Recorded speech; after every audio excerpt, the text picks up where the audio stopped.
Scrivo in lingua corsa, ma mi è accaduto già di scrivere in lingua francese, senza che ni mo sappi. Dei moscagni a un'epoca di poesia in francese in u, ma a scelta di pubblicare in lingua corsa, di chi, bon, di già il lavoro è più importante, e poi da idea di che sono stata a scrivere così come abo in lingua corsa. Dopo al liceo ho continuato come professore e come mulher, ed era una passione, è diventata una passione, è diventata una volontà di promuovere questa lingua in noi e poi diamo lingua materna, in fin di conto, dunque non ho mica pensato di fare una scelta, è venuta anche appena in maniera naturale, perché chi ha lingua francese non ce n'è mica abbastanza poesia in lingua francese, poi mi sento meno sicura, non so mica perché è così.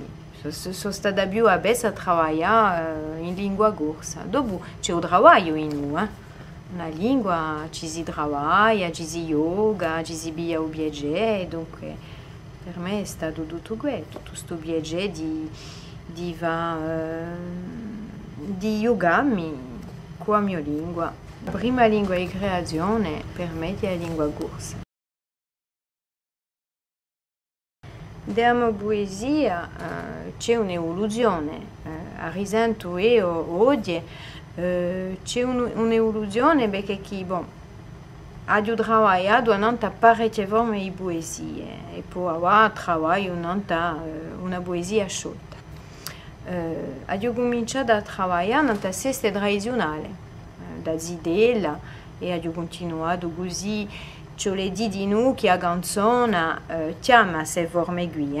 Dunque, scrivendo una canzone, sono piuttosto andata per dire poesie formali e di sesta tradizionale.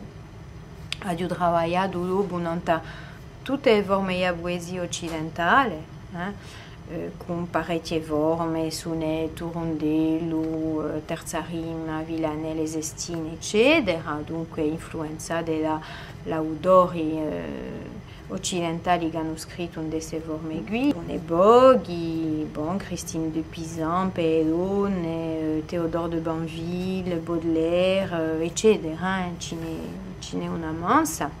E dopo ho lavorato nella poesia orientale, o haiku, dunque guidino Basciò, Issa, tutti questi poeti tradizionali, perché ho lavorato nella haiku puro.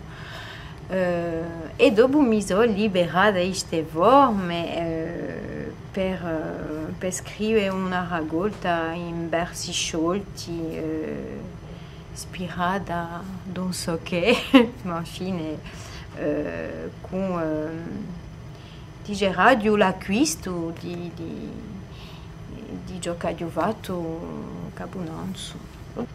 Non penso mica che è bobardi dell'acquisto. L'acquisto è sempre qui, che lo sia quello che ha tradizione, che lo sia quello che va acquistato al vilo e al tempo. L'acquisto è in poi e di tanto in tanto c'è qualcosa che risorte. E poi, bon, la poesia è come bogampade, è la vita che va, è un momento, è ciò che qualcosa che bogampade in un momento.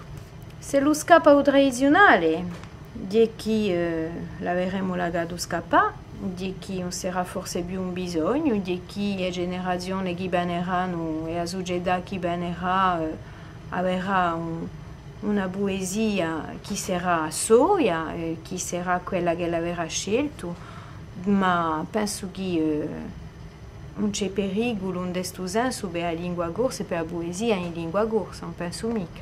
La poesia per me è comunque la libertà di esprimersi di una maniera che non abbiamo scelto.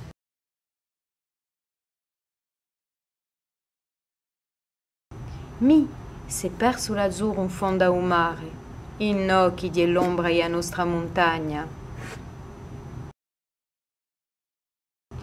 Non t'ho visto e do labbra sole, c'è un viado mio.